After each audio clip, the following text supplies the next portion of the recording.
muy convencidos de ello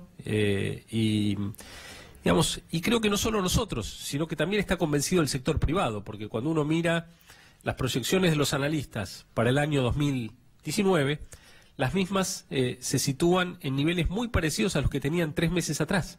Es decir, que ven este movimiento en la inflación de este primer cuatrimestre como un fenómeno transitorio, pero que teniendo en cuenta la potencia de la política antiinflacionaria que está llevando adelante el gobierno en todos los aspectos que yo mencionaba, asegura que el proceso de desinflación continúa y que este año la inflación va a ser más baja que en el 2017 y que en el 2019 va a ser mucho más baja que en el 2018.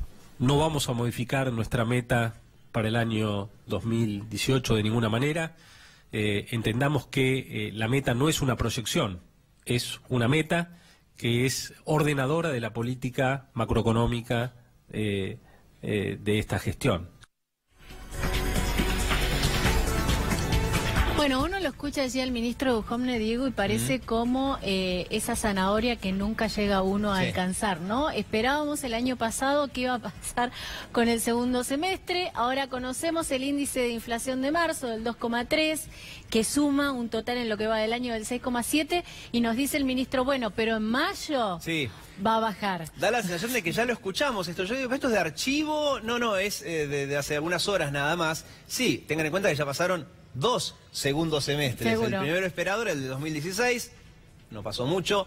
Después vino el segundo semestre de 2017, tampoco pasó mucho. Y ahora que apostar al segundo semestre de 2018. Sí. Bueno, con lo que va del año, decíamos, ya llevamos sumado el 6,7%. Lo saludamos a José Palacios. Gracias. Castillo, perdón. José Castillo. Castillo, Palacio. José Castillo, economista, perdón por para darle el error. importancia al entrevistado. Palacio, ¿no? Buen día.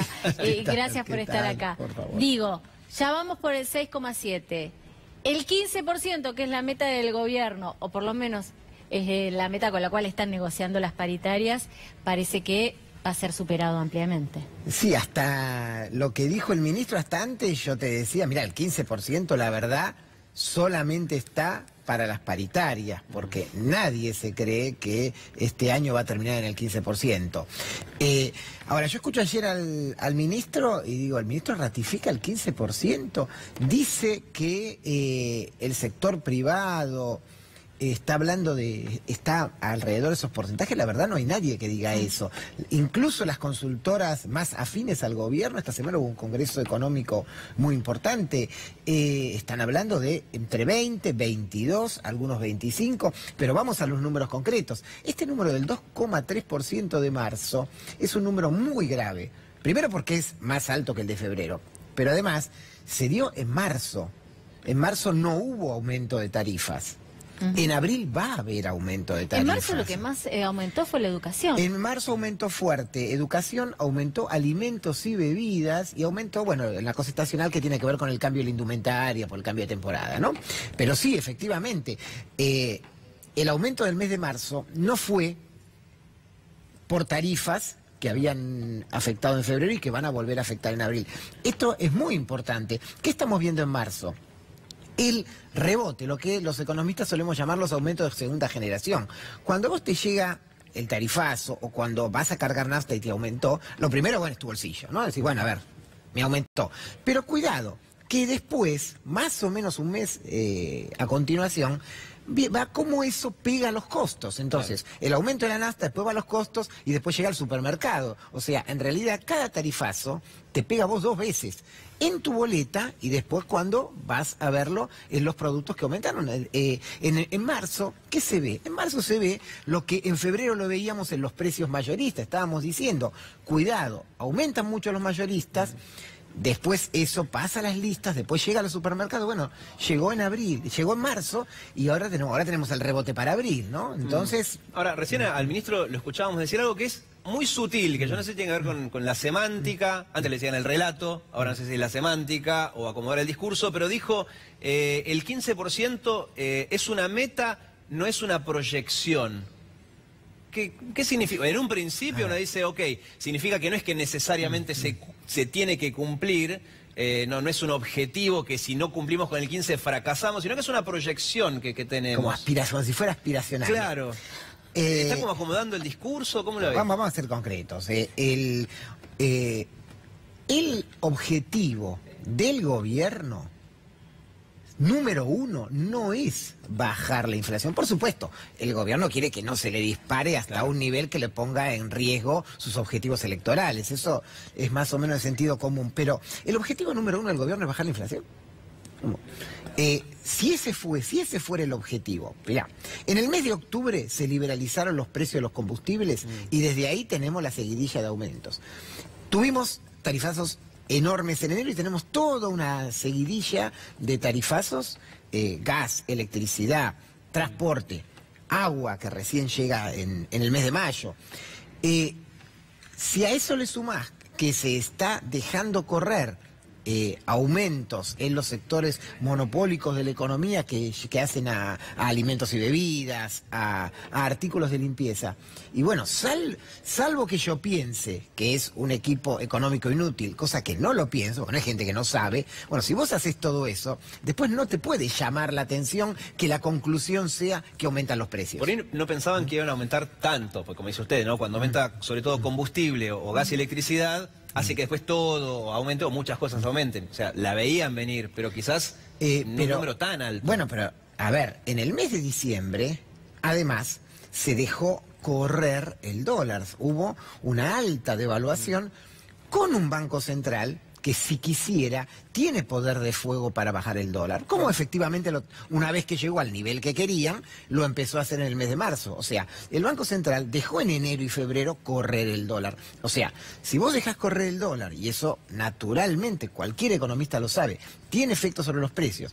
Insisto, tarifas, combustibles, pues después podemos discutir, no pensaban que iba a ser el 2,3, pensaban que iba a ser el 2,2, lo que fuera. Ahora, es muy claro que así matemáticamente nunca va a terminar el año en un 15. Si vamos a terminar abril con 8,99%, si vamos a terminar junio con un 13-14, ya estamos casi. ¿Cómo llegamos al 15? ¿Cuál es el número para llegar al 15? Ahora me quedo pensando lo que decías, al gobierno no le interesa bajar la inflación.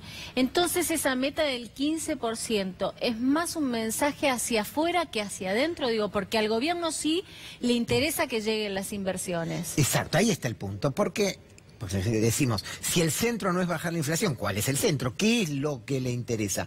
A mí me parece que el centro de la política económica es una redistribución regresiva de la riqueza que permita recomponer tasas de ganancia en algunos sectores para que esos sectores, viendo la señal de que tienen mejores tasas de ganancia, en algún momento terminen viniendo las famosas inversiones extranjeras. Yo creo que ese es el... Por Está bien, pero lado, digo, ¿no? Los inversores tampoco son tontos, digo.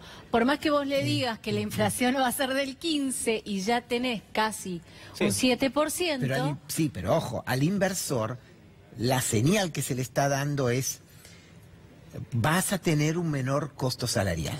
Claro, porque las paritarias sí lado, las están cerrando. porque ahí sí, el número del 15 no es discursivo. El número del 15 es para cerrar las paritarias. No es un número que decimos Exacto. cualquier cosa, es para algo. Bueno, parte para de la cerrar las condición de la paritarias. inversión extranjera es tener un menor costo laboral. Exacto. O sea, en este momento el ancla del gobierno es lograr cerrar el 15%. Bueno, y lamentablemente para los trabajadores, porque se están cerrando paritarias en sectores muy importantes, se hizo en comercio, se hizo en la UOCRA, hay algunas que todavía están en discusión, pero hay un porcentaje importante de los trabajadores en blanco que ya tienen paritarias cerradas al 15%, en cuotas y sin cláusula gatillo, ¿no? Recordemos que ese también es la característica de este año. Y la mayoría, perdón, Diego, es el sector que por un lado cerró paritarias al 15% en cuotas, pero que más se está ahogando con todos los aumentos. Exacto. Transporte y servicios y todos los impuestos. La conclusión es, hay una pulverización del salario y de las jubilaciones, no nos olvidemos, ¿no? Porque ya los jubilados ligaron el mazazo cuando recibieron un aumento en el mes de marzo mucho menor a la inflación para atrás y siguen perdiendo, ¿no? Estamos calculando que el próximo aumento que viene, que es trimestral ahora, los jubilados terminan perdiendo un 1% más ya sobre el año 2018, además de lo que no habían cobrado que venía el 2017. Ahora, entiendo lo que recién decía usted de esta teoría de es una forma de bajar el costo laboral, para que vengan inversiones, ¿no? A grandes rasgos lo estoy resumiendo de la inflación es más alta de lo previsto, pero bueno, mantenemos el 15 para paritarias. Pero también me hace ruido esto que dijo antes de al gobierno no le interesa la inflación. Es así porque no solamente pierden votos de la clase media, que es el gran sostén de este gobierno, sino que, digamos, me suena raro que ningún gobierno quiera preocuparse por la inflación. No, yo lo que no sé digo... si es algo para explayarse un poco más. No, es importante. No le interesa como objetivo número uno. Como número uno. O sea, siempre uno puede decir que uno está equivocado. Ahora, si el objetivo número uno hubiera sido bajar la inflación, ¿cuál es el balance? Tuvimos un año 2016 con una inflación del 41% cuando veníamos de inflaciones anteriores de... bueno, por supuesto estaba todo el problema de los números, claro, pero digamos del 20. Y las tarifas estaban congeladas, ¿no? Que eso también, hay que decirlo, se pagaba relativamente veníamos poco. de inflación del 25, pasamos a una inflación del 41, volvimos a tener una inflación del 25 en 2017 y este año vamos a tener una inflación de 20, 22, con suerte. Entonces, ¿qué pasó? Si ese era el objetivo número uno del gobierno, el gobierno fracasó rotundamente. Posibilidad número uno. Posibilidad número dos, no era el objetivo del gobierno, era un objetivo discursivo, insisto, por supuesto, yo estoy de acuerdo en decir el gobierno no quiere que haya una tasa de inflación del 50% porque ahí sí se pulverizan sus posibilidades electorales. Ahora, entre el objetivo número uno, bajar la inflación, versus el objetivo número uno, recomponer ganancias de las empresas energéticas, recomponer ganancias de las empresas privatizadas, recomponer ganancias del sector exportador, porque se hizo la devaluación de diciembre, yo creo que priorizó este objetivo. Por lo menos en este cuatrimestre con mucha claridad, ¿no? Y me pongo en recontra ortodoxo, ¿no? En este caso.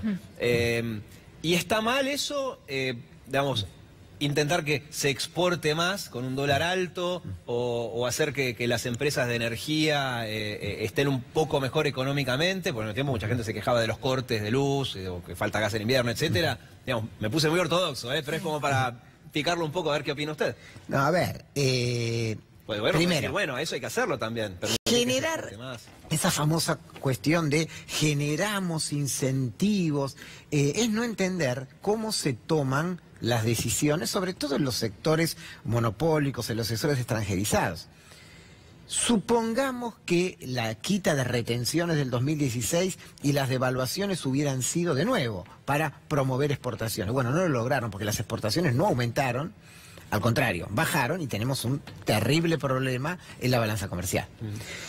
Supongamos que todo eso se haya hecho para que vengan inversiones productivas y entonces se genere empleo. Tampoco lo lograron, porque las inversiones que vinieron fueron inversiones especulativas que sí aprovecharon bicicleta financiera y todos estos incentivos de tipo monetario, pero cuando nos preguntamos, bueno, a ver, ¿dónde están las inversiones productivas que podrían generar empleo, ¿no? Estoy poniéndolo mucho entre comillas, porque eso al final nunca existe, ¿no? Pero si, la verdad, eso tampoco apareció. Entonces volvemos al punto. Yo creo que nos encontramos con un equipo económico que maneja que tiene mucho conocimiento de la cuestión financiera, inclusive algunos conocimientos que después ponen en juego cuestiones éticas y hasta delictivas sobre qué es lo que habían hecho en su vida profesional antes, ¿no? Estas anécdotas que vimos de semanas anteriores y que ahora incluso apareció involucrado el propio ministro Duhovne con alrededor de blanqueo de su propia riqueza. Se manejan en ese mundo y yo creo que están convencidos de que esas señales es lo que les permite avanzar. Mientras tanto, en el mediano plazo, lo que sí están haciendo, mientras se produce esa redistribución de la riqueza, que es contra los trabajadores, que es contra los jubilados, lo que están haciendo es ganar tiempo con un endeudamiento astronómico, sí, ¿no? Que, ojo, que eso es el problema final de esto, ¿no? Porque ahora seguimos discutiendo cuánto es la inflación y en definitiva seguimos discutiendo cómo pega en el humor social, que era un poco lo que planteaban, ¿no? Claro. Lo que planteaban ustedes, bueno, ¿qué va a pasar? Ahora, todos los economistas, y acá sí hay un acuerdo muy grande, más allá de las posiciones ideológicas, estamos diciendo, cuidado, que con la deuda esto termina chocando, ¿no? Esto ya lo vimos, Es cuidado como con cíclico, muchos dicen es como cíclico, volvemos a meternos en los mismos errores, ¿no? Cometidos. Exacto, vos fíjate, o sea, hagamos un poco de matemática. La Argentina puede seguir endeudándose así. Matemáticamente puede endeudarse así, como mucho, un año más, un año y medio más. Pero ojo, ese horizonte que te doy de un año o un año y medio es si no cambian condiciones internacionales que están muy volátiles, digamos, 2 bombas más de Trump y cambia y sube la tasa de interés, no te prestan más, cambia las condiciones internacionales y te quedás ahí. Y para colmo, estaba pensando, ¿no? En su momento, cuando asumió el gobierno, decía, bueno, para controlar la inflación, entre muchas herramientas, iban a dejar de hacer lo que hacía el gobierno anterior, que era imprimir billetes, que muchos criticaban eso, se imprimían muchos billetes para solventar el déficit, y eso generaba inflación. Dijeron, bueno, dejamos de imprimir billetes, vamos a traer dólares de afuera para justamente evitar que se dispare la inflación. Pero no está funcionando mucho. A ver, primero y endeudarse para... primero y principal hay una discusión teórica que yo sé que excede el ámbito televisivo alrededor de esa famosa frase: la inflación es únicamente un fenómeno monetario y tiene que ver solo con la emisión.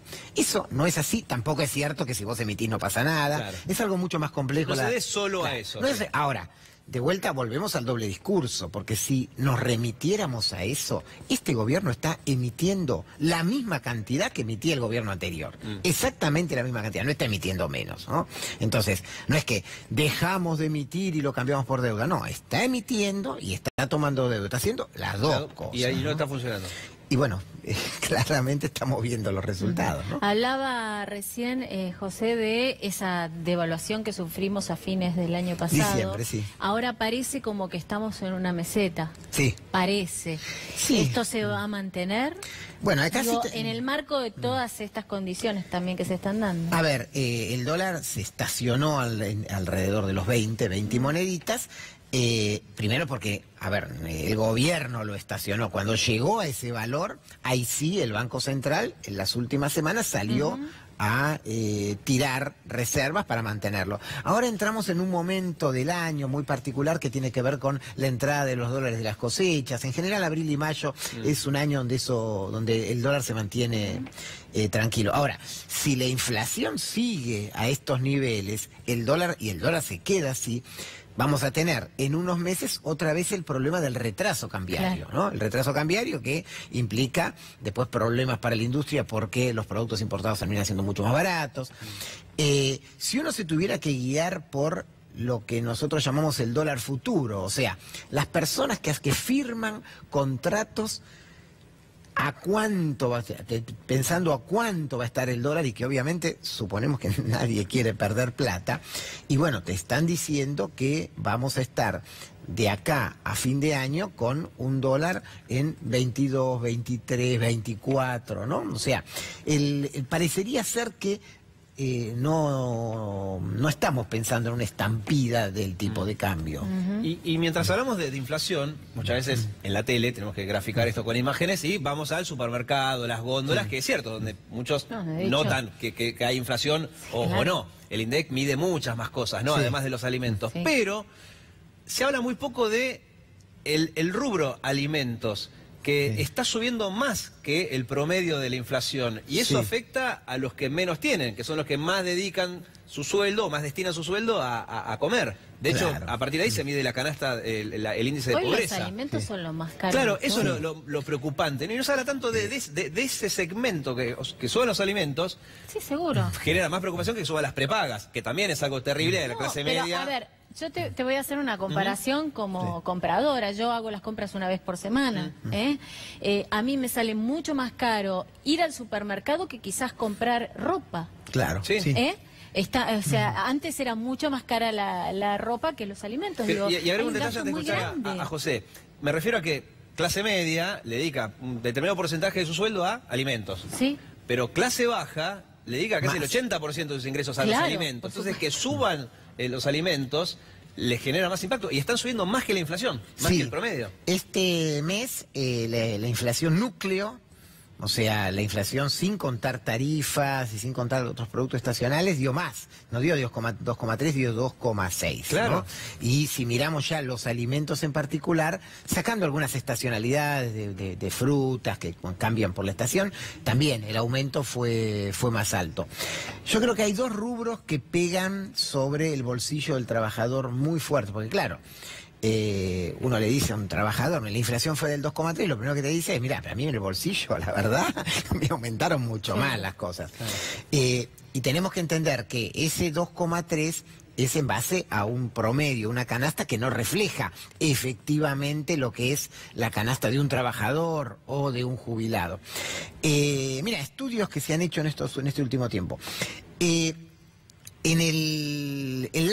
la canasta que estamos tomando, que toma el INDEC, que es una canasta que viene del año 2003-2004, se considera que las tarifas afectan el 10% del ingreso del trabajador. Sin embargo, estudios que se han hecho en estos meses es que una persona está hoy dedicando entre un 20 y un 25% de su salario promedio a pagar tarifas y transporte, ¿no? O sea, imaginémonos una persona que cobra 20.000 pesos, y bueno, una persona que cobra 20.000 pesos está gastando 4.500 pesos antes de hacer nada, simplemente en pagar el colectivo, el subte y pagar la tarifa de gas, la tarifa de electricidad. A eso empezamos a sumarle después lo que es alimentos y bebidas y artículos de limpieza, que es el corazón de la canasta básica. Sí. Y sí, efectivamente, ahí tenemos un problema, que es que son sectores muy monopolizados u oligopolizados. Usted van al supermercado y encuentran un montón de marcas. Pero muchas veces, si uno agarra una latita o un frasco, se va a dar cuenta que son marcas fantasía, porque en realidad... Todos los hace el mismo. Claro, todos los hace el mismo. Entonces, no hay una libre competencia de la oferta y la demanda. Lo que está pasando es que se marca precio. Y ahí de nuevo, la ausencia absoluta del gobierno. El gobierno ha reducido mucho precios cuidados, todo lo que... Claro. Cada reducción de eso es un vía libre para que se aumente todo, ¿no? José, gracias por haber venido. José Castillo, el palacio es otro. Pero después me quedé pensando, alguna relación tenía. No, claro, con el palacio. Era para ensalzarlo un poco más, José. Le agradecemos mucho por esta charla y por haber venido. Gracias. Gracias a ustedes. Muy amable.